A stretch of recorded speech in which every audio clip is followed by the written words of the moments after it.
Smart technique pro and education চ্যানেলে আপনাদের প্রত্যেকে জানাই স্বাগত।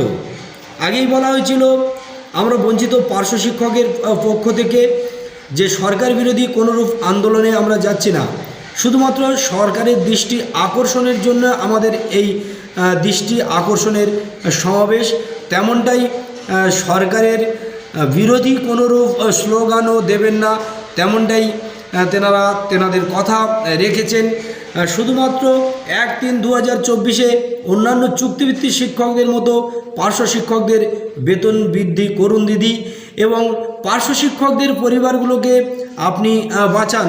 তার কারণ এই অল্প বেতনে পার্শ্ব শিক্ষকরা কোনোরূপভাবে বাঁচতে পারছে না, আপনি একমাত্র বাঁচাতে পারেন। আসুন সরাসরি সেই পদসভার যে ভিডিও ফুটেজ আপনাদের সঙ্গে শেয়ার করছি।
আমাদেরকে সময় দেবেন বলেছেন, 9 তারিখে যে আবার বসবে বলেছেন, 9, 10, 11 দুজনের মধ্যে একদিন আমাদের সময় দেবেন বলেছেন।